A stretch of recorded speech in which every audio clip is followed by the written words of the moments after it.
episode 2 of the Perspective podcast.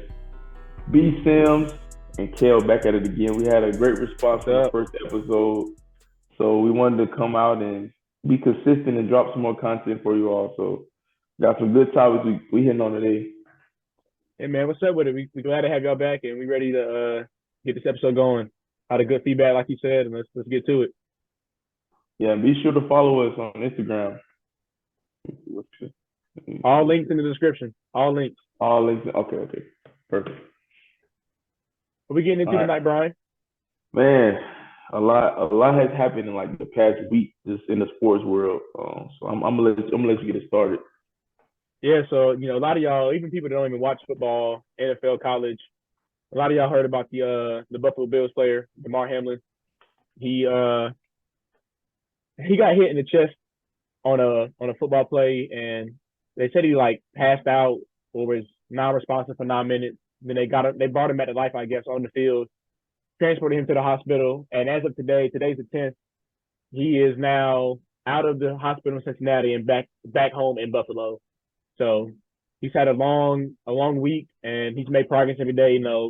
Thankfully, social media and the news has been keeping us updated from him, talking with his hands and waving and doing the, I guess, heart with his hands. And now he's speaking and texting and I guess in a good enough condition to go back home from Cincinnati to Buffalo.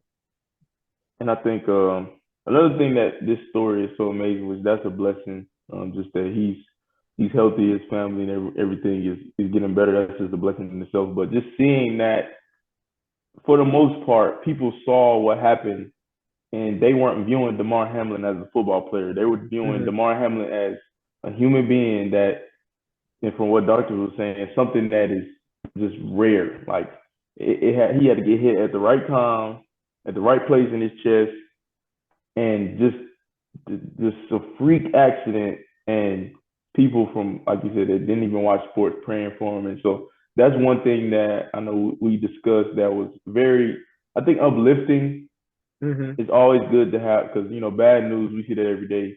And it was bad news hearing about him being in critical condition, but seeing his just like speedy recovery from this time last week, we were on edge, like hopefully he's gonna survive. And now it's signs of he's on Twitter laughing, he's doing this hard that he did on the field. So that's just a blessing in itself. But in saying that, there were some things that people might not have viewed him as a person, and more so of a football player. Yeah, and as a lot of y'all know, like when it happened, sometime afterwards, the NFL announced that the game would get canceled. And as you know, it's idiots out there. I don't want to say a lot of people, but some people were more mad that the game got canceled than they wanted the game to keep going after that. It's like, not only is that an ignorant way of thinking, but you think people want to play football or play any sport when somebody pretty much just died in the event? Like, they said he was unresponsive for 9 minutes. It's not pretty much like, yeah. And there's so many different, but they said he literally died. Yeah, they said he was unresponsive for 9 minutes. And so to go through all that, and then it's like, even if they did keep playing, let's just say for the next hour, you don't think that's going to be in the back of the mind of every player's head on every, especially with a sport like football that's so physical anyways. Like, anytime I go in for a tackle or I get hit, I'm going to be thinking, am I going to be the next guy that's laid out here, and my family, my friends are looking at me not move on the field? And so that's the issue we face with the Damar Hamlin situation, is that people wanted the game to go on. And that's what we're saying. It's like sometimes people don't view athletes as humans. And sometimes you get so caught up in the game, you get so caught up that end of the day, no matter if it's the NBA championship or the NFL, it is a game. And I'm not discrediting that as a career, but we'll touch on it later. An individual brought up the implications of the playoffs. This man has a family, friends, people that love him, that care about him, and he's fighting for his life. Playoff implications, and we see football players as like the aggressive, those players that are tough. You got grown men on the field crying because as they know what happened was a normal play, and I don't want to call people idiots or anything, but it was people out here that were saying that it was the ball handler's T. Higgins' fault that Damar Hamlin was sort of like such a routine play. Anybody that played football, you saw the play. He stood up, collapsed, and you just want and like you said, and we play basketball. Somebody hurts their ankle, roll their ankle, and it's pretty bad. I'm thinking like, man, that's in the back of your mind, and that's an ankle. But somebody literally passes out, and then is laying in the middle of the court, middle of the field, and the whole stadium watching them. Yeah, it's like that. Like you said, that's the last thing on my mind. And then just say if the game were to continue, how many players do you think would have said, "I'm not playing. I'm going to the hospital to check on my brother. I'm going to the hospital to check on." Even if you're my opponent, I care for you as a person. No matter how much I want to beat you tonight, like I care for you as a human being. And I think the NFL did the right thing about postponing the game. Well, they just didn't have the game, so I think they did a good job of just saying, hey, you know what? It's more important. Let's care more about Damar Hamlin and but like say, Skip Bayless, he got some flack. Dude, and I know he said I'm not gonna take my post down. Why do you think Skip was so like defensive of not taking his post down? Like I know you got some different takes on that. I mean, I think Skip Bayless knew what he said was wrong, but it's one of those things. As men, we have pride, and so I know I'm wrong, but I don't want to take down my post because it's my account. Nobody's gonna force me to do something I don't want to do. He knows he's wrong. The whole world knows he's wrong, but it's just a pride thing as a man. Like, and I'll say this about Skip Bayless. I get what he was saying, like from a game standpoint, like how is the NFL going to handle a game being canceled mid-game? But the point, Skip Bayless, is it's a time and a place. You ask that question. You ask that question today when Damar Hamlin's back in Buffalo, or you ask that question a month from now when Damar Hamlin is running around smiling happy. You don't ask that question when he's on the way to the hospital. You ask that question days, weeks, an amount of time afterwards when we know that he's fine. Yeah, and like you said, the timing, because at that time you got NBA players, celebrities, people that don't even watch football. And like, we got some other stuff we'll talk about later about people that they're concerned for Hamlin, that are saying prayers for 3, prayers for Hamlin, prayers for Damar, his family, prayer for the Bill organization, his family. During that time, and you bring up implications, like you said, Damar Hamlin has started to recover. Hey, NFL, thankfully Hamlin is in great condition. What are we gonna do about this game? That's completely. It's like it's not what you said, but sometimes the PC or the politically correct culture can be right in the sense of saying, Skip, you out of line. It's okay to apologize. Now, as we know, some people in other scenarios, especially back in 2020, when COVID was going on and Black Lives Matter, all those things, people apologizing were saying stuff just because they were forced to, not because they wanted to.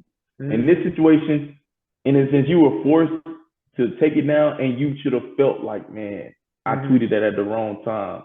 And then it's like, I mean, I don't know how many of y'all follow Skip Bayless. I think I do, or I did, but he tweeted that like literally right when it happened. That's what we're saying. He had like a thread. He had like a thread of. Like he replied to his own tweet and said, I didn't mean any harm by that. I'm praying for his family. Like, but it's like at that point, bro, just say, as a man, as a human being, I'm human. I messed up. I made a mistake. I'm sorry. I hope he gets better.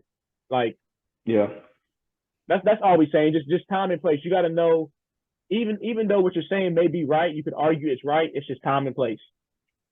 And this situation highlights other sports-related situations we've discussed and seen in the past about, in a sense, the importance of valuing the athlete but the person simultaneously. Because you had people probably during that game and saying, "Man, my parlay is messed up." Yeah. Sports betting, or like some people, the LeBron situation, shut up and dribble. I only care about you, or I only value what you do when you're on the field running, when you're on the court shooting, when you're on the track running. That's the only time I value. And everybody doesn't have that sentiment by any means. But there are some people out there that, and not to the extent that Damar Hamlin, was hurt and was injured, but if somebody's hurt, well, what can you do for me now? I don't really care for you like that.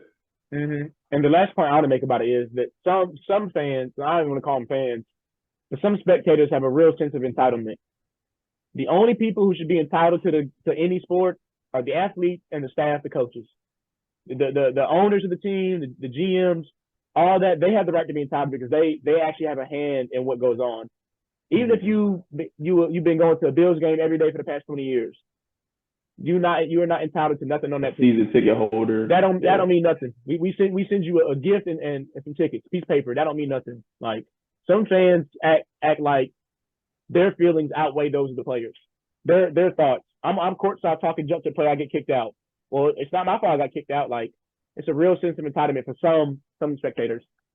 And then bringing up that sense of entitlement, we see it a lot with fans heckling players, and I think that's the disconnect also when it comes to them being humans. Oh man, they make millions of dollars. That doesn't mean they want to hear their family members being threatened or constantly being berated by fans. And I feel like, they get paid millions of dollars, they have tougher skin. At the end of the day, it's people that get to fighting over and fans in the stands that have no stake in the game, like I said, no control of what happens. Somebody that goes day in and day out, works at their passion, they're not perfect. But as a fan, whether you're a fan of the opposing team or the home team, sometimes we take that entitlement of two as just whom much is given, much is required, of course. But that doesn't mean you should take humanity out of how you view the game and how you support the game. Like, it was, I can't remember, was it last season or 2 years ago when Terrence Clark, a very high prospect, was killed in a car accident. A few days after that, LeBron was at a game and a fan, and his son, Bronny James, LeBron's son, was I think a close friend of Terrence Clark, and a fan was said to say that he wished that LeBron's son died in a car accident. And it's like saying that LeBron, you suck. LeBron, you can't make a three. That's the type of stuff that an NBA player can take, an NFL player can take. But when you cross the line and you talk about my family, you talk about the life of my kids, and the fan got kicked out, but it's just like you said, what sense of entitlement would cause you to wish death upon somebody that's playing a game? And to add on to that, it's like you said it perfectly. Athletes, even us, we could take trash talk. Oh, you missed a shot. Oh, you a bum, or you're not gonna score again. But when you talk about off the court or off the field, just stuff that's irrelevant to the game, my kids, my wife, something that happened in the off season, that's when it's like you cross the line. But we could take LeBron, you're not gonna hit a shot, or LeBron, whatever. Like, but it's when it becomes irrelevant to the sport we're playing, where that's where the line is drawn. I just don't like that people excuse it because people getting paid a certain amount of money. Or they millionaires, because Russell Westbrook even brought it up. His stint in LA last year, he, wasn't one of his best years of his career, but he's not an awful player. His family was getting threats, so his wife and his kids and his other family didn't feel safe coming to games. And as a husband, as a father, protecting your family, I wouldn't feel safe getting threats from my wife and kids getting threatened in the stands. It's just like all of this tying in is just talking about we love sports. I wouldn't say I'm a fanatic, but I love sports. I play sports. We watch, we keep up with it. But it's a line that should be drawn to where let's keep it about the game, and it's still bigger than life, because no matter how great players are, Tom Brady, LeBron, Shaq, Michael Jordan, their career ends. And what do they do after that? They go on and get businesses, own teams. Like, the game is very important in people's lives, but the game ends. The great Kobe Bryant finished playing and started, writing books and detailed, the Mamba Academy. All those types of things that could definitely be a part of the game, but one day the ball stops bouncing, the football stops throwing for everybody. So we can't get too tied up into it, because at the end of the day, they still have their passion, So, Yep, I agree. So, and another thing, I think this guy hasn't got enough credit, but we gotta shout out and give credit to the Bills staff and the people that were there, that were the first responders to the first responder for Hamlin, and doing that. And like you said, those are the types of people that have some type of entitlement to organizations, because they see what goes on, and before the ambulance are there, 9 minutes straight of CPR. Like, what if that guy or woman didn't do what they were supposed to do during that time? Like, so definitely. And I know you remember when Devontae Smith, it's a funny video. It was a guy. It was cold outside. He was like, "Hey, I need a beanie. I Mm-hmm. need a jacket." Like it's so much that goes on behind closed doors and behind the scenes for professional athletics that we don't see, and it's just you come to the game and everything's there, everything's ready. Yep. You come up, eat a hot dog, drink a beer, and watch the performance. Yeah, expect you to enjoy it, and you have this sense of entitlement. Yeah. Like you got stake in the team. Mm-hmm. People funny, But bro. speaking, before we get to our next topic, do you think? I don't know. Sports betting is getting insane. It's kind of. I wouldn't say it's messing up the integrity of the games, but sometimes it just seems like athletes have to know about parlays and over. Like, have you heard of over under? So Yeah. Yep. Cale Harris, I got him over 20. Like, Mm-hmm. You think I'm that not. plays into their mind? I mean, I've seen this movie. It was a great movie on Netflix. Shameless plug. It's called Uncut Gems. Adam Sandler. It's a great movie. Mm-hmm. I know Yep. for a fact that it's some big names that are investors that talk to player. Hey LeBron, I need 30. I got so and so on you. I got this much on you. I need 30. You get a percentage. Like I know some of that stuff goes on, but now sometimes it does seem a little. I mean, what do you think? Because I think it's getting worse. But fans be like, you look at it's a Bleacher Report gaming page, and they show people getting payouts of hundreds of Yep. thousands of dollars. I mean, Like, Mattress Mac is probably the most famous sports bettor there is. it's a celebrity sports bettor. See, that's what I'm You saying. ain't never heard of Mattress Mac? Nah, I ain't never heard of it. Mattress Yeah. Mac. So Yeah. Well, he's he lost mattress. last night. Yeah, he lost last night because he bet on TCU, but he's like notorious. He's notorious for winning every major Super Bowl, college football, finals, He bet baseball. against Georgia. Yeah. Yep. What was his pay? What was his biggest payout? If you know. I don't know. I know he won the Astros baseball bet this past year, but I don't know his biggest payout. I mean, he's like famous in the betting world. But to answer your question, I mean, I like to say no because I feel like certain athletes, like let's say LeBron or NBA superstars, NFL superstars, fantasy football, I feel like they have the right people in their corner to where they're not hearing, "Hey, Brian, go for 20 tonight. I got $100 on it."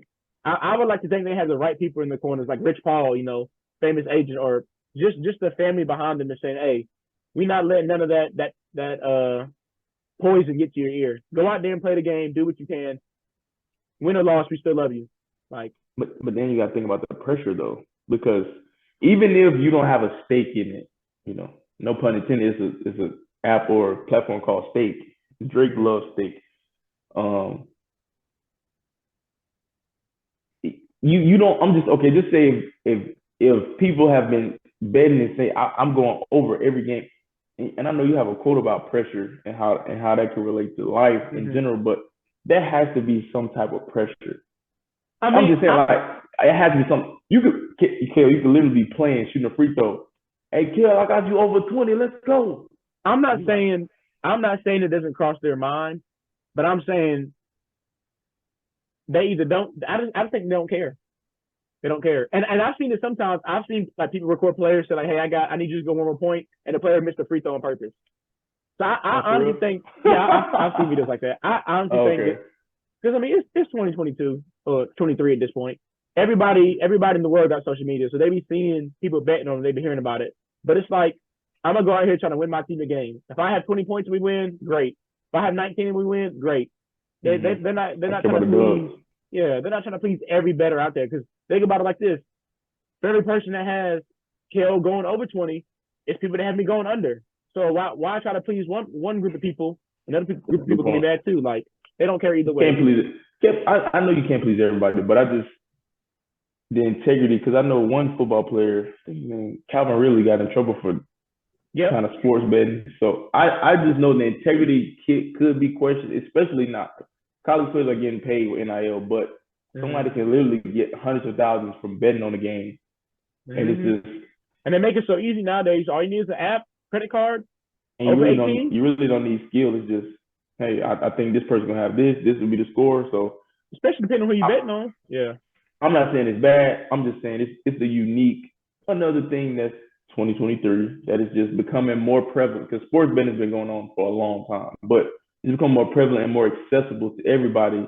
And now I think it could possibly affect how the outcome of things go because I'm of the personal belief when I see players sit out for a certain amount of games, I'm like, oh, they they probably playing a parlay or something, or they fan dueling. Like my mom, we joke about it all the time. Mm-hmm. But getting into pressures of life or things that could cause people anxiety about this success. We talk about professional athletes, which could definitely have a certain status in society that causes people to say, oh, they have it good, or they haven't made. But we get to just the average Joe on the block when it comes to their next chapter of life and working, getting an apartment, something like that. It's a lot of in a sense stipulations or criteria that comes with the basic necessities of life. Yep. And we definitely want to talk about how those different categories can affect the certainty or the uncertainty of someone's life and what's next for them. So you can jump into that. Yeah, I mean, it's like we were talking about before. Like, I've never been apartment shopping. But I'm 22 years old. I have friends that are older than me have been apartment shopping, and it's like some apartments, the monthly bill on some apartments is more than a house. And like, for example, I have a friend recently who got an apartment last year. I helped her move in. She said that she had to make 3 times what the monthly payment was just to move into the apartment. And that's what they tell you for like the leasing stuff. Yep. And she I think she had her dad co-sign. But the point I'm making is it's like I need somewhere to stay. I need food, water, shelter. Louis bags, a Tesla, all that stuff is not a necessity, but I need somewhere to stay. Yet this is a necessity, a bare minimum, but charging the maximum. You want the maximum requirements, maximum criteria. Whereas, to counter that, if I go into a bank or go on Sally Mae, the website, and say, hey, I'm going to Duke University, I need $100,000 for a loan. All you need is your name, your social, boom, approved. So when I go get an apartment, which is something I need, it's, oh, you got to have X, Y, Z. Okay, you don't have, we need your parents to co-sign because they've proven over the years they got it. But when I go to get a student loan, it's, oh, we don't ask no questions. What's your name? Bet. Here you go. Here's $100,000. We'll see you 40 years from now. Yeah, and I like that because it gets to the systematic kind of just thought process of it. Like all of this, what you just talked about, how school is so valued or whatever. But when it comes to apartment living, like just say you say I have a college graduate or graduate student who just say I got a job in Charlotte, North Carolina, or Birmingham, Alabama, a place where I want to work. I have a job lined up. I don't really have a work history in this area, but I have a job lined up and I'm trying to get an apartment. How can I show you proof of my pay stub or proof of work income when I have a job lined up? I start in August. I'm trying to get a lease in August so I can move in and do all that before I start working. It's just systematically, it's just like some things like that, getting a cosign. It's like everyone's situation is different. I mean, I'm in a situation, I'm blessed to where I'm in grad school, I have an apartment. My dad, co-signed and did a lot of things for me because I wasn't in a position, of a working history to be able to get an apartment and afford an apartment by myself. So it's just to the point systematically, like what can be done to change that to make it better and easier to it's really the stress because that can be, to me, it can be stressful. Just not knowing I have a job, but how can I stay somewhere when I don't make this income yet, but I know I will be making it? It's just like the logistics and the politics behind all of that. Like how would somebody get around that? And see, well, let me say this before I answer your question. And well, that's kind of rhetorical, Yeah. We're not saying that let people move in, let them stay there for 4 months, don't pay nothing because they said, we're not saying just to trust people's word, but it's like I need a place, like I have to have somewhere to stay. Yes. It's a necessity, food, shelter, water. But you want me to make 2 to 3 times how much it costs to live here. And like you said, if I have a job lined up, I start working a week from now, and I barely got any money in my pocket now. I can't go afford to stay in a $200 hotel or $100 hotel every night for a week, feed myself 3 to 4 times a day. Like that's what we're saying. It's just weird how for the bare minimum of necessities, I need to have so much criteria for. Whereas, again, like I said before, if I go get a student loan, I can ask for as much money as I want, and they will say yes every time. They don't ask about my credit history. They won't ask for pay Mm, stubs, proof of income. If you need a loan, what school you going to? Here's all the money you want. yeah. But then the question goes to when it comes to loans, we can talk about loans just for school, but loans in general, Mm-hmm. right? Everyone has seen the title loans commercials. You have your local title loan stores. It's like when it comes to that, and the ideal behind saying that you need to have 3 times as much you making per month. Like obviously, it's kind of it's prepping you financially to say you need to be making more money than you're spending. Obviously, like Agreed. that's obvious. Yep. But who's being taught that? And that goes back to college. That goes back to financial literacy. But then it goes back into how are different communities, lower income, higher income, how is that compared? So when it comes to title loans, Mm-hmm. you don't see title loan businesses operations in higher income upper class neighborhoods. You see those title loans, those come get $500 today, walk out here with this much money today in lower income communities. And that's because people aren't educated on how money like that works. They're not educated on the interest that might come up from it. So I might get $500, but the interest rate shoots up. Yeah. Like it goes all back to the system, and it's like it's kind of sad when you think about it because some people are products to the system. I mean, some people are just trying to make it by, are living an honest job, working hard. You might take a loan out because you heard, oh man, you don't need anything to do, you just get it in, and it's just like you weren't taught that. You're ignorant to it, but it's not saying it's not fair, but you can't be mad at somebody that does something and they didn't know what would happen. Yeah, I mean, I kind of have a little bit of a, I don't know if I'm gonna call it a conspiracy theory about it, but it's just like it's a it's a revolving door. If I put a what's it called, like quick fast money now or quick cash stuff like that, like title loan places. Quick cash. If I put that in a lower income place, I know the people there are probably gonna use it. And like I said, revolving door, they're gonna come to me and ask for money. I know they're not educated on money. So they're gonna ask me for this money. They ain't gonna read the paperwork. They're not gonna know they owe me 99% interest. So now they in debt to me forever. That's the funny part. It's like they come to me for money, but they're gonna end up owing me more money in the long run because they're not gonna read the paperwork and know. Have you ever heard of the term cyclical debt? Ever heard of that? Like kind of like basically kind of what you're just saying, like a revolving door. And it kind of goes back into jobs. I mean, if you're only making a certain amount of money, okay, if I got a circle, I got work, pay bills, do this, work, it goes back. So if I have any other aspirations in life, I want to start a business, I want to travel the world, I want to do all that.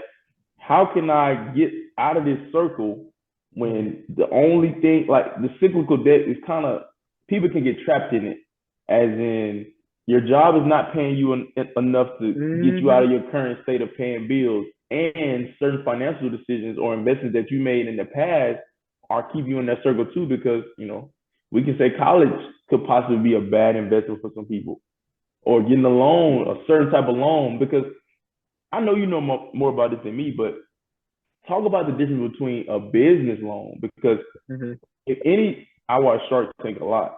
A lot of business people that are billionaires now love debt. Like people say you should fall in love with debt, but it's the kind of debt that hurts people. And so, you can talk about that a little bit more. I mean, it's like, I'm trying to think of the best way I want to explain good debt. So like, if I know what I'm doing, like that's credit. Like credit is good debt, right? Yeah. Like I'll do something I want to do in real life. Like I want to do real estate, y'all. I think I mentioned that in my last podcast.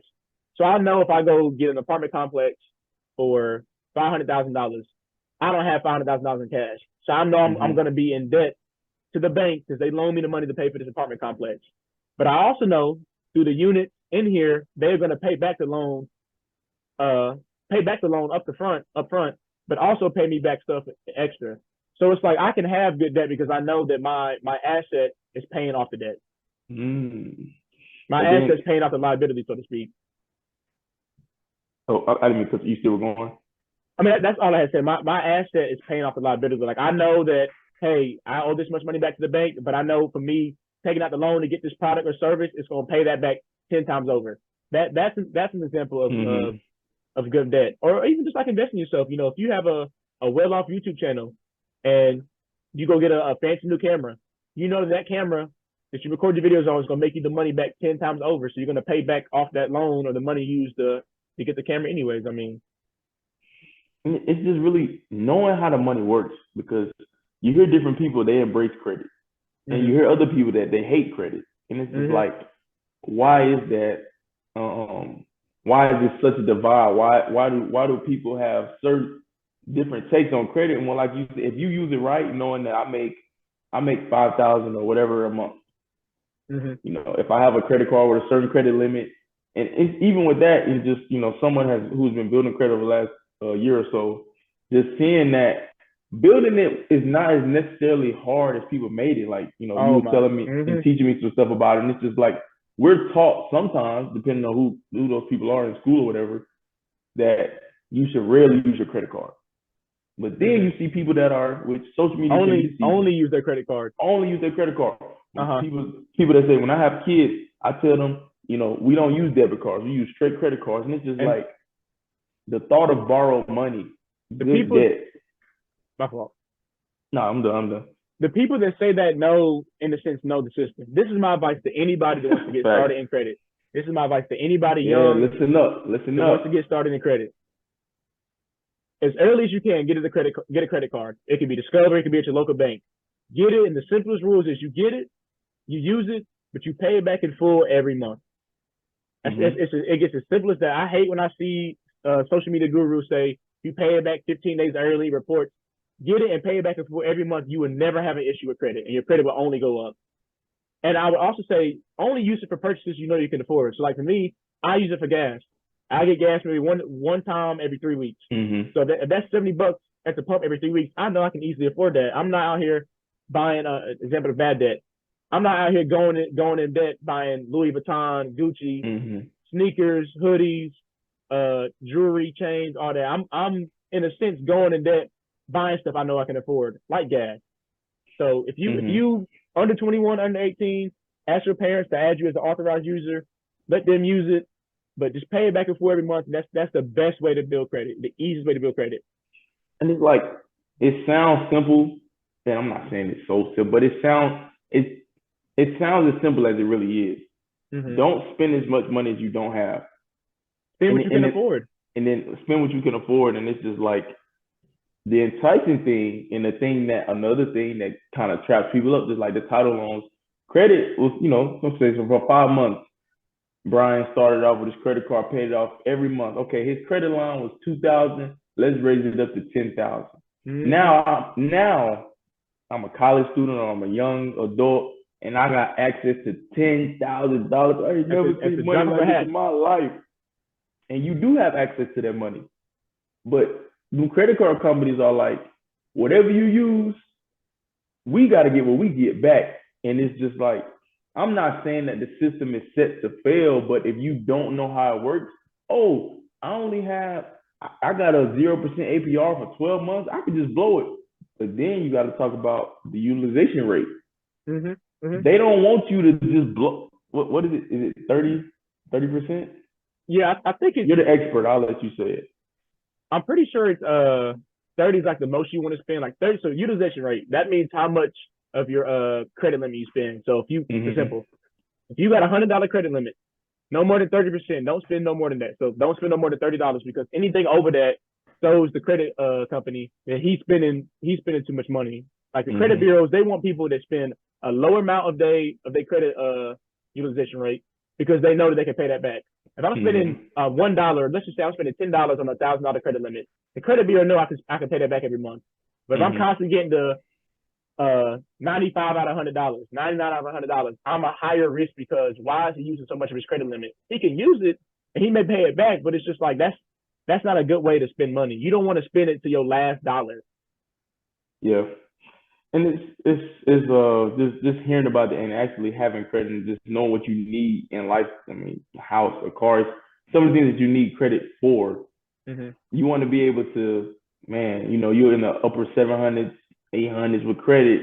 and you know how it works. And when it comes to the next generation, you having kids, the lessons that we know, and like we've seen people, like your kid is 12 months or a year, 2 years, get a credit card and put in their name. So Mm-hmm. where when they're in college or when they're growing up and out of your house, they already have something built from stuff that you learned and the mistakes that you learned or lessons that you learned. They don't even have to cross that hurdle because you kind of built the foundation for them, and they're going into college or into adulthood with a 777 credit score, with a credit limit of this. It's like, and you've educated them about what credit is. Now they can approach having good debt as a good thing. Like, hey, I want to start a business. Let me use my credit card to, you know, get like or stream. Let me get a computer. Let me get a laptop and do all of this stuff. So I think credit is a great thing that can be utilized, but if you don't know, it can Don't really do it. hurt you. Yeah. And yeah, I mean, you talking about credit, it's like I was saying, giving advice to young kids. It's like if you under the age of 18, you got to be 18 to have your own credit card in your own name alone. If you under 18, I just say, if you want to get started in credit, go ask your parents, hey mom, dad, I know y'all have a credit card. Add me as an authorized user. And hopefully, hope for one, hopefully your parents are responsible with their credit. Secondly, hopefully they say, yes, son, you want to get started in credit, we'll add you as authorized user. And what that does is, I mean, anybody has a credit card. Like I can do it, Brian can do it. Like I can do it through my Discover app. It just means that the person you add as authorized user is now, so to speak, piggybacking off of you. So like I said, a lot of parents do, but their kids, when the kids are 2 years old, obviously a 2-year-old is not using a credit card, but the parents keep using it responsibly. The way by the time that 2-year-old, 16 years later, when they're 18, they got an 800 credit score, perfect payment history, and they can go get any loan they need with a very low interest rate. And that's what I want to do for my kids, and that's what a lot of parents who understand credit do for their kids. In the process of the kid being an authorized user, how could or how do certain parents, in a sense, teach them about everything that's going on? Because obviously they're not going to be making purchases with it, but like what could be some advice for a parent in that situation? I mean, if you want to talk about a parent teaching their kid credit, is that the question, or just specifically about authorized user?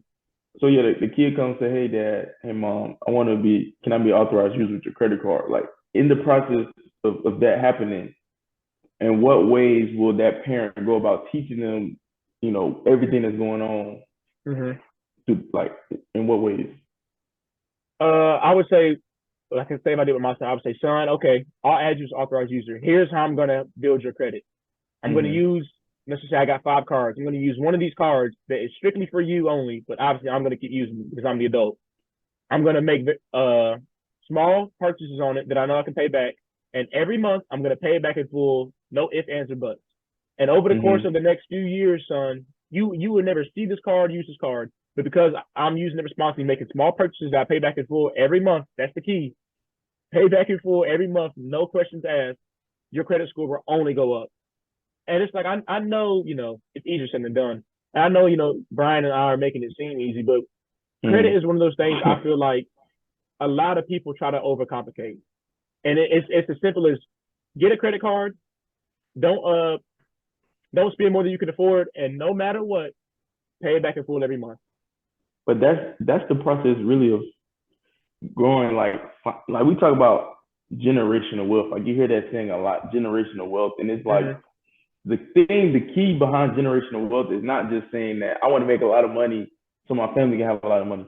Generational wealth is teaching your family, your kids, their kids, grandkids. You're teaching them how money and all of that stuff works. And so I feel like learning credit, financial literacy, learning what good debt is, learning that having debt is not a bad thing if you know how to use it.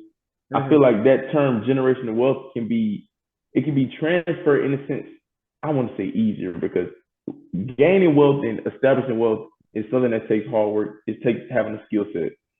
But in a sense, passing that on, the mistakes that you made with your credit, the mistakes that you made with your investment, your kids or your grandkids don't have to make.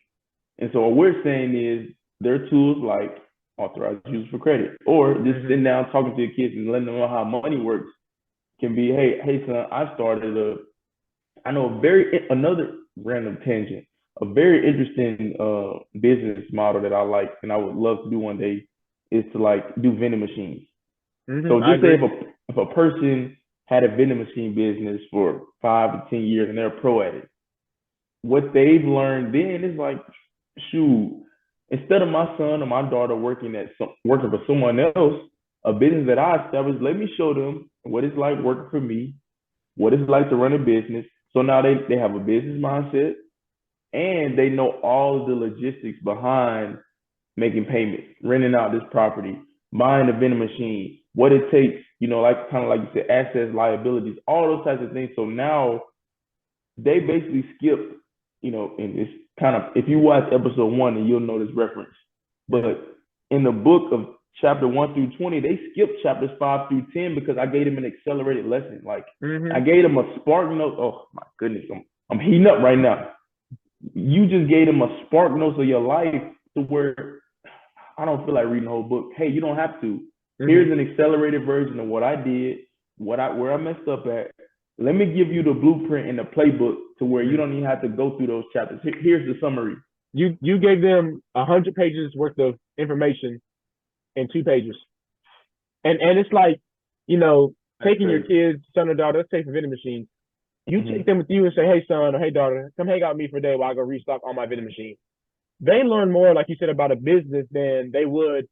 Hey, you right there with the McDonald's hat, flip the fries. All you gotta do all day long for 8 hours a day. Just press that button, and the fries come up, dump them.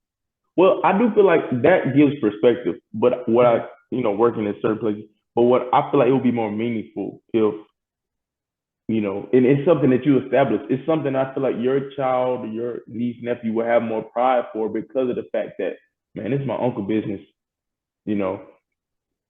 I might not agree with everything he does, how he does it, but like you might have seeing how somebody takes care of you. You might say, I have more pride for this than I do for somebody I never even met before. And a company that don't even care about me. Something that don't even, but just think about a company that has your name on it. Like, how do you represent that, the difference?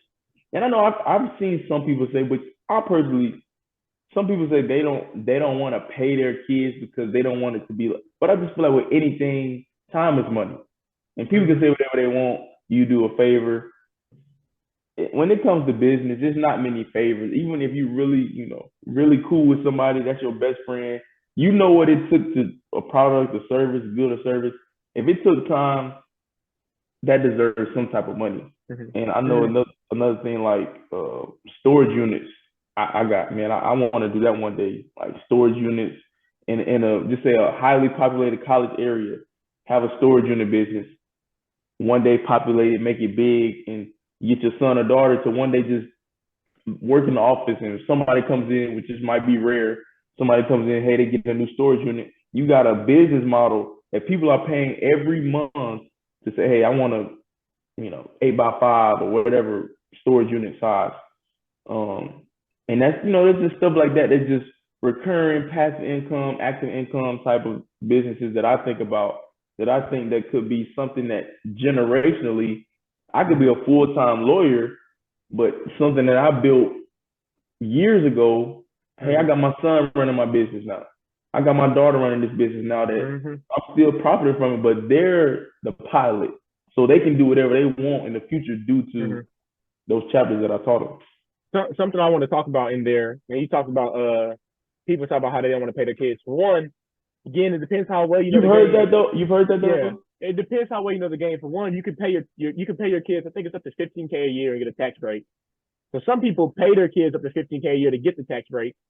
2, I would pay my kids because that is another lesson I can teach them about money. Son, you don't work for me for, let's say you work all week for me, 5 days, 7 days. Here's $200. Now, if you work for me again next week, you only gonna get paid one more time. So what do you do with the $200? Do you go spend it on candy, video games, going out to eat, or do you save that money and quadruple it, double it next week, or do you invest that money? Do you get along with me and me and you got a credit game going on where I'm the bank? You get what I'm saying? I like that. I would pay my kid to then teach them another lesson about money. Because you working for free for me, I mean, the work gonna get done either way, whether you help me or not, son, with the vending machine. So I might as well pay you to teach you another lesson. Even if it's not with the vending machines or storage unit, it could just be with simple with chores. And I like kind of like you said, like make things interactive. Like what if, and we said it earlier. So if somebody invents this, y'all know it came from the Perspective podcast first. What if there was an interactive app between parents, and it could be it's literal money or it could be virtual money, and it's a game. We love games. Kids love games. You have an interactive app that's a game that teaches your kids about credit, how money works. So you go into the game, you can either customize the game or it can be like a you can set up a list of chores and laundry, dishes, trash, and be like, once this is completed, this is the payout. Or you could go through different modes in life and say, hey, I wanna work at a bank. So I get paid this much salary. I have this, like having a game that can be interactive and customizable to parents to play with their kids, but it's really real life. And it's like, ooh, I made 500, in 2 weeks, and I gotta pay this back to the bank or to the credit card company, which is the parent. Like, I think that could be something that would be cool. And it's just like, don't make learning about money seem so bad. And like, obviously nobody likes paying taxes, nobody likes paying bills, but it's something that you got to do.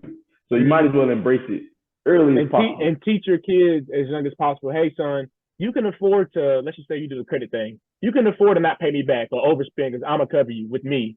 But once you hit 18, if you don't pay the bank back, they coming for you. Like, so it's I feel like it's a wasted opportunity to not pay your kids. If you're if you're an entrepreneur and you don't pay your kids for helping you, I feel like it's a wasted opportunity. Well, not even entrepreneur, but a lot of kids, some kids don't, but a lot of kids get paid with chores. Cut the grass, you take the trash out, dishes. Like, I feel like that's a reciprocal relation between a parent and a child. It's like, it's not saying that everything you do in life should be, I want to make money. Like, I see, other day I saw somebody, they fell outside of a gas station and I helped them up. I don't want any money from that. That's, obviously doing good things you should want, but you should want money from it. But the mindset of just knowing that, some tasks and some work, some jobs come with, a payout, and just teaching them that the value of time, the value of money is very important.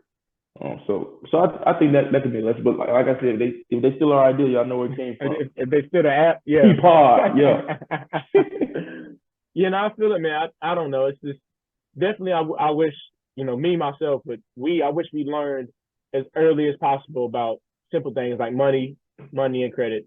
And I mean, this can transition to other things, other stuff we want to teach our kids. Like I already talked about money and credit. I want my kids to be an entrepreneur. I don't want my kids to have to work for nobody else, ironically, besides me. So maybe it goes from, hey son, you done saved up $2,000 all summer. You can now afford to pay for an LLC and start your own business. Maybe my son likes cutting grass. You can afford your first lawnmower by yourself after you done filed your LLC. Like, it's just so many things I want to teach my kids, and I know you do too. And I think that'll right there what you said will be more valuable, because it's not saying that we don't it's they're beneath working at certain places, but at a certain point I feel like you can learn more about money when, in a sense, you controlling how much you make. I work 6 hours during the summer at a restaurant or at a retail store. I know what I'm making. I really know how to be valuable with my time and learning how that time works. But like you said, if my parents invested and say, hey, I made this much this year with chores, and my dad and my mom made a responsibility that this summer, something you passionate about, you have to use what you've earned to say, hey, this is your challenge this summer. Start your own business using this. Obviously I'll be here if you fall or you fail, because you possibly, to be frank, you will fail. And it's okay. It's better to fail now when you got a safety net. Yep. I feel like, and that's really good what we're talking about. Like, you would just in a sense approach life with just like, okay, I've been through battles, and my dad always comes up with this analogy. It's like, when you think of a heavyweight fight, when people face challenges in their life, they think that they would never get hit. I can reign and have the heavyweight belt over my shoulder with a gushy eye, with dripping blood. Like, I'm gonna get hit. I just feel like the example that you brought up would allow your kids to experience what it's like to live on their own a business with the protection of you investing in them up front, with Mm-hmm. them learning the logistics of a business in the process. So I mean, that's something I'll do for my kids. Mm-hmm. Just like say my son wanna start cutting hair. Son, Mm-hmm. I'm gonna loan you $2,000 up front. In the beginning of the summer, I'm gonna loan you $2,000. Now every month I expect a certain amount of money back to me, the bank, so you can keep your relationship, your credit good with me. It's as simple as that, bro. I mean, the $2,000 you can buy the equipment you need, maybe a barber chair, the clippers, the trimmers, the LOC. Like it's Mm-hmm. so much stuff that I wish parents would start teaching their kids at an early age. But I think our generation is starting to do that. Like, And and that then, seems fun though. That really seems fun. yeah, you're 15, 16 years old with an LOC. Like, I got my first LOC. It's on the wall up here.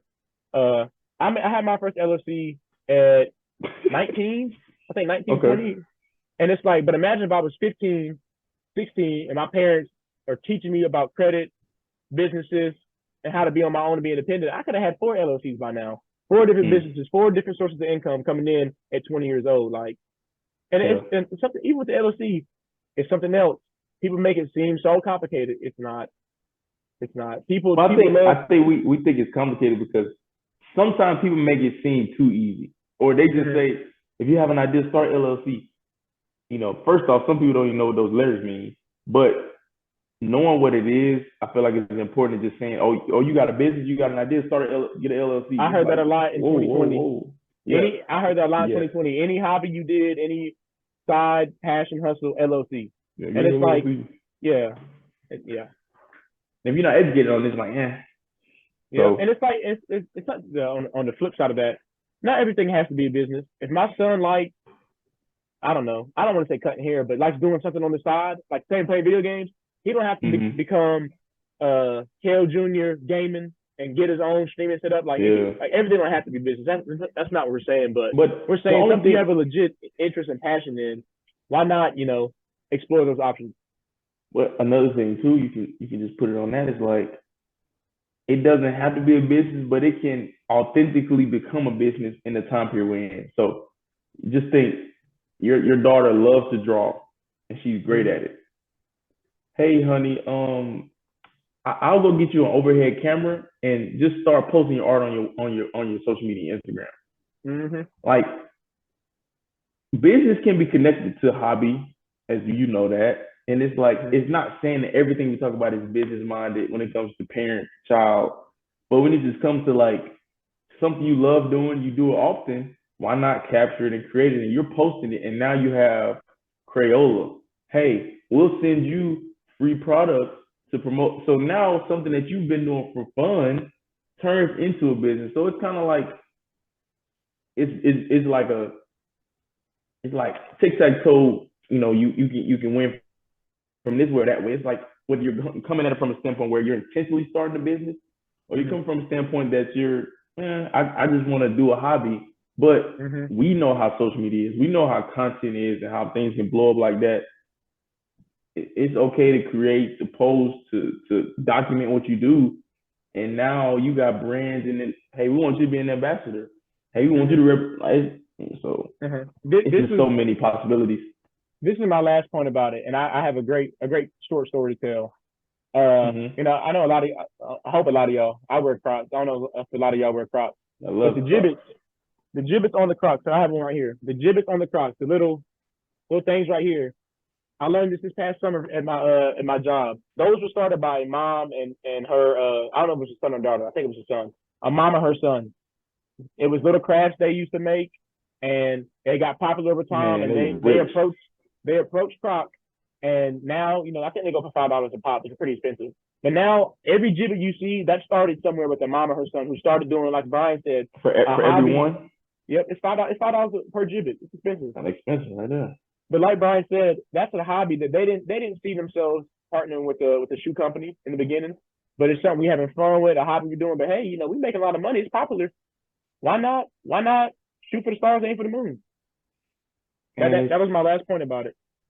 I like that you bring that up because we talk about kind of that relationship between parent and child, and you definitely want to have a relationship to where it's you have a distinction. It's not dictator to somebody, you listen to me, da da da. Distinction, parent to child. But in between that distinction, parents could have different ways of handling the way they discipline their kids. So a lot, a lot of people have different upbringings, different different ways that they were raised. Like I said, I don't have, we're not giving too many details for me personally, but it's certain things that, just say if you were to spend the night over someone else's house, there will be different ways that a parent might discipline their child versus the way your parent disciplined you. And I think the biggest thing for us and people our age to learn, I think for the next wave of the generation is to know that we didn't have life figured out at all. And kids, whatever generation is, will never have it all figured out, even with all the resources that they have. I feel like it's the responsibility of parents in general to hold your kids accountable in the process of showing mercy and grace through them learning what it's like to live. Because you can have a person that has a strict parent, you can have a person that has a parent that not so strict, and it's just like you can. I don't mean to go too long, but you can have a parent that did everything right and have their child go off and say, hey, you know what, I want to get it the hard way. Or you can have a parent that might not have been the most disciplined and might not have been the best parent, and their child said, this is what I want for me. I feel like discipline, when it comes to children, it has to be per child basis. Like every situation is different. Things that you used to do that you didn't get in trouble for, why should your child, in a sense, receive certain punishments? And then it goes into spankings and all that, but I'll let you kind of address some of those topics. I think when we talk about parents disciplining their children, it starts with the parent. Like like you said, every kid is different, and I think it just starts with the parent. Like, is this something really? Well, let me say this first. No one has it figured out in life. Parents haven't figured out. Parents don't have it figured out. So it's like I'm in a sense mad at my kid and punishing my kid for a mistake when I don't know it all. And I'm not getting punished. And that's the thing. That's why I say I feel like I have to start with parents. I'm the parent. I don't have it figured out. So in a sense, I shouldn't, beat a dead horse when it comes to my kid when they make a mistake and they don't have it figured out, because I don't have it figured out. So do you believe in, like, whooping and spankings? Like that's always a big argument or a big controversy. Social media, just conversation. I'll let you go, then I'll give my take on it. I'll start by saying, growing up, I got spanked, whooped, and as I got older, as I got taller than my parents, they just start like kind of hitting me a little bit. But yeah, I definitely got whooped and spanked growing up. And to answer your question, I'll say for my kids, I'm gonna try my hardest not to spank my children. I feel like it's different ways to discipline and show consequences. Like you and I talk before I let you go. You and I talk about it. You don't have to fear me. I don't have to raise my voice to get respect and get the point across. I can be talking to the convoys and my kids or my wife, my friends know that Cale said that, he means that. So I definitely feel like, last point, I feel like spanking and whooping is such an old school way of disciplining children. That's what our parents were brought up on. Our parents got spanked and whooped, and there was no go sit in the corner or let me talk to you, son. Let me talk about your feelings. It was, you mess up, you get this leather belt. I'll let you get at it. Man, because it's a rabbit hole I go down, and you know which one I want to go down, but I might wait till later. For me personally, growing up, I wasn't an angel, but I personally didn't get too much in trouble because my dad or mom said things. My dad always said I'm a man of my word. Man, he never lied. So when it came to things like that, one thing I appreciated is that I was never disciplined out of anger. And that's one thing that I'll take into, whenever I'm a parent one day, is that your kid is gonna mess up. And when it gets to that extent when your kid is an adult, it's some parents out here that did, like I said earlier, that did everything right, and their son or their daughter chose to go down the wrong path. Like, that's to the point to where if you're an adult, you make those decisions. your heart feels for that kid, for your kid, because that's your child. But when it comes to the point, if you did everything that you can't be upset. But what I do feel like where some parents in certain relationships could have a disconnect is because throughout childhood or throughout someone's, just growing up, like you said, if I fear you so much that it's not respect. And I feel that's the discipline to where parents got, you got to determine yourself whether you think spanking your child is one way, or making them do physical things like push-ups, or making them taking their phones away. Like, you have to know what's the best for them. But in the end, you want your child to feel loved. They're gonna mess up, they're gonna get in trouble. There's gonna be times where you wish that, ooh, I can't wait to get a hold of them. But it's just, what does that, in essence, in the process of disciplining you or disciplining them, do to the overall relationship of the parent-child? Because we talk about, parents and their child, talking about learning about credit or educating your child. How can your child feel comfortable with you talking about personal things? Talking about, hey, I had this aspiration in life, when they've been built off of fear.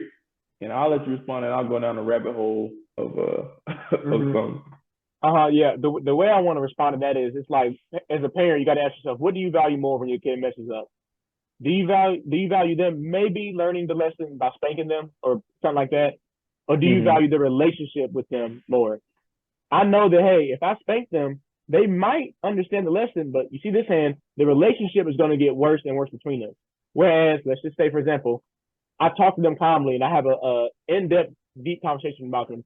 They may learn the lesson, and hey, my dad didn't, hit me as hard as he can or something like that. So the relationship gets higher. And I feel like a lot of times parents value you learning the lesson over the relationship. And it's like taking my phone away, saying I can't go out, forcing me to be here. I already don't want to talk to you because you don't spank me. Now you done took away any means of communication with the outside world. What you think I'm thinking about all night is, I can't wait till I get out of here. I can't wait to get as far out as I can from these people, my parents. And, especially growing up, I definitely had a lot of disagreements with my parents. But I mean, it's just like some parents value potentially their kid learning the lesson over the relationship and how it's going to affect them going forward. Man, like, I just thought of a pretty good analogy. Just think about if you're driving, you're speeding, you're going 85 and a 70, you get pulled over. You know you were in the wrong. You know that, man, I deserve a ticket. The cop says, you know what? Since it's your first offense, you don't have a previous record, I'll give you a warning. Like, obviously, after that, you're not going to be perfect in your people speed and drive all the time. But you'll probably be more thankful through the lesson of the mercy, as in, man, I could have got a ticket. But the lesson is, I received some mercy, so let me not take advantage of that. Let me respect the fact that, man, like, they could have did this, but they didn't. They chose to show me grace and love me. So it's like, that's something I think is like a tactic that is like inevitably makes your child look at you different. It's like, man, like, what's up with him today? Like, he could have took my phone. He could have said I couldn't go to this house, but he still, no privileges were taken. He just talked to me a little bit. Yep. And it's like, what can that relationship create? And I mean, I know you probably heard this growing up in school, but it's like, you got a kid that acts out in class. Some things I hear is, man, what is his life like at home? And I'd even, this may be a hot take, I'd say the kids that act out the most have bad relationships with their parents at home. If I trust and love my parents, why would I go out in school and act a fool every day? So that's my stance. I'll say some kids that act out in school or stuff like that, or or little menaces to society, I say they have no relationship with their parents, or a negative relationship with their parents at home. Yeah, like you see bullies, you hear about it. You've heard stories about people that bully because they might be getting bullied abused at home. Yeah. And that's I'm not saying it's an excuse, because at a certain age of accountability, you know what's right and wrong. Even if things are happening to you, and it's not saying that we're insensitive to it, you know that just because something is happening to you doesn't mean it makes it right for you to do it to someone else. But this rabbit hole that I've been waiting to go down, and we can get specifically into the African American community. And this is all things that you hear, or just things that we've learned in history. I'm a history major, so I love historical stuff. So historically, in times where people were viewed as property, people were viewed as slaves, enslaved people. I hate saying people were slaves. They were enslaved people. I'm not gonna be too long, but it was times where you look at somebody wrong, you say the wrong word, that and it wasn't right by any means, but parents were taught to protect their families. So the saying of "I get you now" versus them getting you later came to me disciplining you to have a quiet tongue, to keep your head low, to do certain things can save your life. And during those times, which all we can do is reflect and just thank all the ancestors and the people what they did back in the day. We can just commend them for their hard work and their courage every day to do what they did. That discipline was understandable. A whooping versus, just think of the worst. You know what I mean? I just feel like you said, I do feel like there are levels to discipline, and certain methods are still effective, could still be effective, depends on the parent. But some of that could be, it seems like it's kind of outdated, is what I'm saying. Going down a rabbit hole is like, parents were protecting their families. Now, are you using that as a form of anger? Are you using your child as a punching bag? Or are you really trying to discipline them and care for them? And like I said, are you disciplining them out of anger, or are you disciplining them out of love? Because my parents will always tell me, we love you. This is why we hard on you. We want you to do your best. Like, never let that relationship go with the love, because when it gets to the point to where you mess up, you get punished every time. How unrealistic is that? It could create a disconnect. Yeah, and that's why I said, how unrealistic is that to get punished every time you do something wrong? I do a 26 and a 25. I'm not getting pulled over and hit with the death penalty. So sometimes parents set an unrealistic expectation of their child, and it's interesting, man. It's interesting. Yeah, man. Talking about that, I wanna get into this quote I saw earlier this week. My coach had put on the our whiteboard in the locker room. Okay. It says, "Pressure is a privilege. It means things are expected of you." And I want to get your thoughts on that quote. Pressure is a privilege. It means things are expected of you. I mean, people have heard it. I like the quote. I love that quote. Do you agree? Do you agree or disagree with the quote? I understand what it's trying to say. So, like, everyone's heard, pressure can either burst pipes or it can create diamonds. It can make diamonds. So, like I would say, because if you were to define pressure, it's hard to really define pressure. But if you were to define pressure as just something or someone that you're responsible or you're held accountable for. So I'm pressured. I have a test. I feel like I have pressure to do well on the test, because either my grades will put me in a certain position, or I have someone that invested money me going to school, and I want to have good scores, like, or just pressure of being successful. It's like,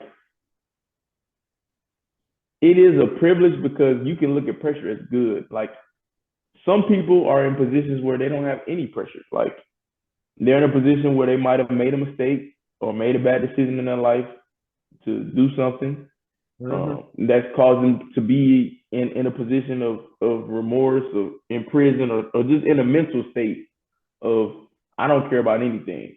And I always, before I run, like I run track as well, I get really nervous. And that's a form of pressure. And what I tell people sometimes is, like, embrace you being nervous because you care about it. So if you didn't have any butterflies or any nerves before a big event or a big situation coming in your life, I'm not saying you don't care about it, but it's different levels of handling the pressure. Some people can be cool, calm, and collected, but it's still something saying that somebody or something I'm accountable for, I have to step up and do my part. So I can see it being a privilege, because that means you're looking forward to something. In a sense. I mean, you give me what you think, because I'm all over the place. I think it depends on the situation. Like if I'm somebody who got kids depending on me, people depending on me, and I'm living paycheck to paycheck, that's not good That's pressure. not good pressure. Yeah, Yeah, that's what I'm saying. Like there's nothing privileged about people depending on you, and you may not be able to deliver for them. There's nothing privileged about that. So I think it just depends on the situation. Pressure is a privilege. It means things are expected of you. I mean, I think it goes not because you're off, but I think it goes back Mm-hmm. to whom much is given, much is required. Yeah. So even if you're in a situation where, like you said, things might not have gone your way, your cards that might not have been dealt, you're in a position to where the pressure on you is because you something about you is special or something about you is significant to where you can handle it, or some people can't handle it. But I think that's what it's saying. Is like it's a privilege to have things or to have someone counting on you. Like Mm-hmm. I'm counting on you, Cale, to do like you can look at it different ways because Uh-huh. somebody that's a millionaire, oh yeah, I love pressure. Pressure make diamonds or it can burst pipes. But like you said, somebody that's paycheck to paycheck, got kids, child support, whatever. I don't want that pressure. Take that off of Yeah. me. Yeah. Like that's a burden, not a privilege. I don't. It's like I'm neutral with the quote. I don't agree. I don't Yeah, disagree. I don't I know. just think pressure depends on your situation. Like you Like I said, said, you millionaire. understand what it's saying, but it's hard to agree because it depends on the stage of life. Yeah. Yep. Because like, oh, just say, sports analogy. Mm-hmm. I got 3 seconds left, tie game. I got the game. The pressure's on me. In a sense, I feel like that's a privilege because there's not many people get to take the last shot. Miss That's or true. make, you can look at it and say, well, I handled the pressure. It's a privilege to be able to take the shot. I wouldn't, a teammate will say like with Michael Jordan, I wouldn't want nobody else to take it but Jordan. That's a privilege. But with that Mm-hmm. privilege, it took work, it took skill, it took being different. So it's just like certain levels of pressure everybody can't handle. So Mm-hmm. not saying that quote is selective, but it depends on how It you viewing it yeah. It depends where you at in life. I agree. I agree.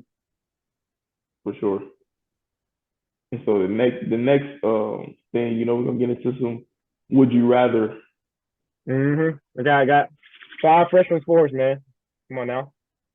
I haven't really read these. I mean, I read them the other day, but it's like they not fresh in my mind. So we definitely gonna get into that.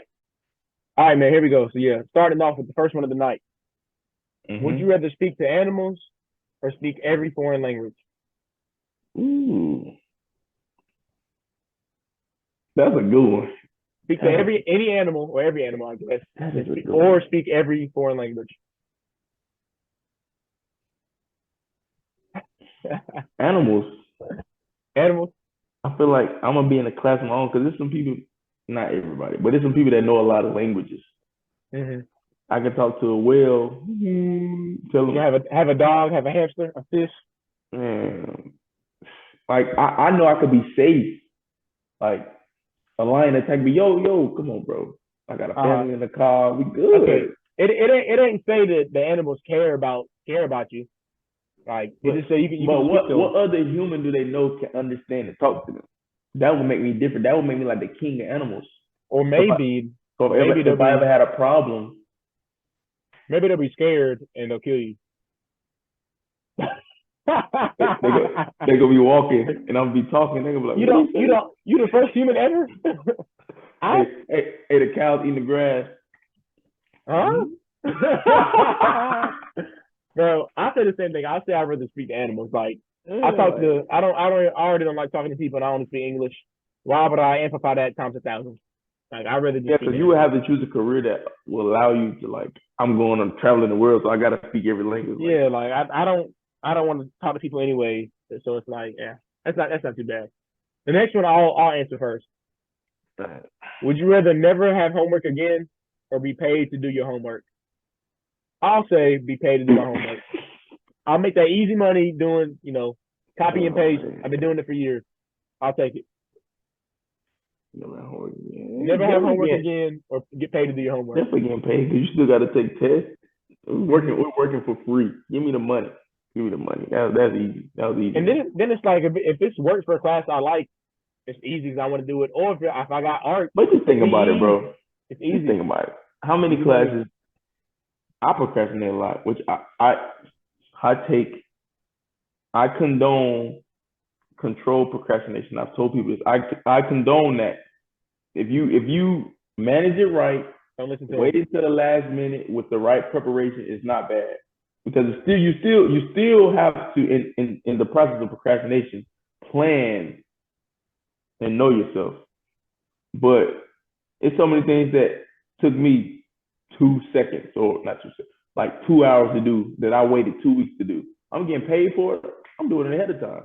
Give me the money. Okay, I agree. I'll get paid to do the homework that I already have to do anyways. I'll take it. I already got to do it. All right, next one. Would you rather lose the ability to lie or believe everything you're told? That's a tough one. Lose the ability to lie. What? Believe everything you. Ooh, gullible. So you either can't lie or you have to believe everything you're told. Pinocchio it is. Hey, Hey, how do I look today? You gonna You look terrible. Oh my God! You gonna tell the truth every time? Bro, that mean you believe everything you hear? I'm You know how saying, gullible you would be. First off, telling the truth is not bad. I'm You know how saying gullible you would be. we talked earlier about timing. Hey bro, I just won the lottery, bro. What? Okay, I ain't gonna have no crazy reaction. Like it's like when somebody tells you something now, you believe it. You don't be like what? You be like, oh okay. Well, I mean, for the lottery, you would. I'm jumping up and down for the lottery because we paid. if somebody, he said we paid. Yeah, we won the lottery. I don't know. I feel like always, no matter what it is, how big or small telling the truth, this is gonna put me in a world of trouble. It is. But if somebody knows your condition, you're fine.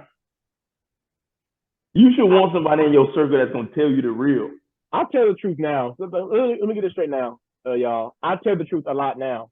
It's not that His nose I'm against telling the poking out truth, while he's talking. but it's like every time, no matter how big or small, like, do you really like me, Cale? Am I your best friend? Like stuff like that people are petty about. It's like, I mean, the truth always is not yes or no. It could be an explanation on why it's yes, or explanation why it's no, and that can make you feel better through the truth. I just see myself getting in so much trouble if every time somebody asks me something, it has to be. But then just think about how you would live your life if everything you saw, social media, everything you heard, school, people just ran and you believe. Like I'd rather just be like, well, at least I'm true to myself. We're here. Yeah. Okay. So we both gonna tell the truth the entire time. Nah, never lie again. You said you want to be gullible. Nah, I'm woke. I can't do that. I can't be gullible. See, I shifted his opinion. That's why you couldn't be gullible. I'm gullible. Everything. Yep. This next one kind of tough. This next one's kind of tough. I'm gonna let you go first. So I'm gonna need a second to think about it. It's kind of tough. Would you rather know how you would die or when you would die? Someone asked me this the other day. Matter of fact, I know what I'm gonna say. I'm gonna go ahead and say it. I feel like either way you're gonna change how you live. I'd rather know when I'm gonna die. Because if I know when I'm gonna die, I feel like in my mind, if I know I'm gonna die 6 years from now, maybe I died of old age peacefully. Okay. So I already know when I'm gonna die. I feel like it's so hypothetical, so we just having fun with it. Either way you choose it, you flip it, I feel like you're gonna change your fate. Yeah. I agree with that too. Yeah. So let's just say for the circumstances in this, no matter what you do, you're gonna die the same way. No, but I'm saying if that was the case, it would just be like, well, let me just say if I'm gonna die by getting stung by a stingray. Why would I get in water? But there's gonna be at some point in your life you're gonna be forced to get in water. No, it ain't. I'm saying if I had the information in my head and I know, well, just stay away from that and I can live as long as I want to, I'll be immortal. I'm saying, bro, like something like this, it's like no matter, it's like I'm driving in the car and the stingray just busts my window and sting me. Do you get what I'm saying? It could be you could be at a zoo, you could be at an aquarium, you could be in the supermarket. They got stingrays. Maybe you overseas, like, and you don't see it coming. That's so sad. What if it's like What if it's like somebody just run up on you with a stingray and get you? Like that's what I'm saying. Like no matter what, it's gonna happen. You cannot change the fate. The Grim Reaper is like, you try to rub me long enough. Like literally, what if it's down for me the peanut butter and jelly sandwich? Somebody gonna throw it at you. I would.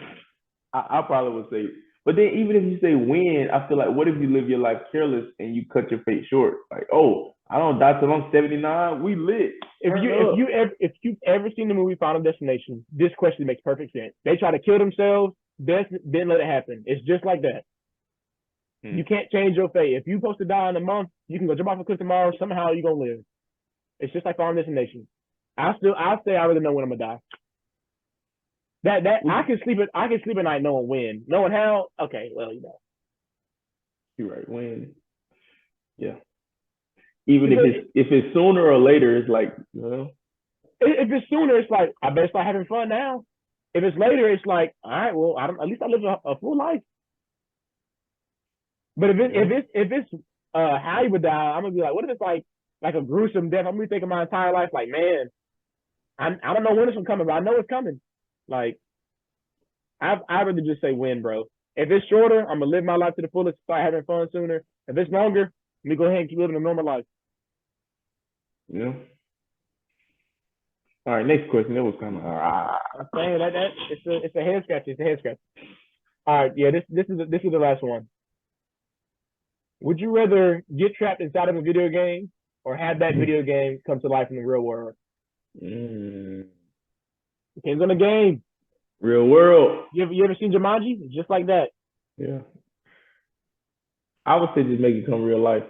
Oh, nah, don't make it to that. Most games, you got multiple lives. But why are you going to bring the whole world into your problem? Go inside the screen and be by yourself and deal with that alone. Don't come out here. What if I never get out? That's your problem. Don't bring the whole world into that. Nope. We're playing GTA 5 together. No. See, I'm thinking I'd rather get trapped inside of a game. At least I know if I'm inside of a game. What game it is. We're playing 2K, we good. I'm saying, but at least if I know if I'm inside a game, I know that I'm aware that I'm inside of a screen. I know it's not real. But nobody knows where you are. You're missing. Your concept of time is different than mine. 10 minutes for me is 10 years for you. It could or vice versa. But I'm saying, like, it's like Fat Albert. I know I'm in the TV. Ain't nothing gonna harm me. I'm fine in here. But it's like if we're playing Jumanji, I'm asleep and a lion pop up in my face. I'm scared. That's real. That's real life. It's real. Well, everybody will get a notification that, hey, you're in the game. Yep, and a lion's in my bedroom about to kill me. That's how I would die. Like, if you don't win, you would have known. I'd rather be in the screen than have it come to my real world. In the screen is fake. That's fine with me. But you might not ever get out.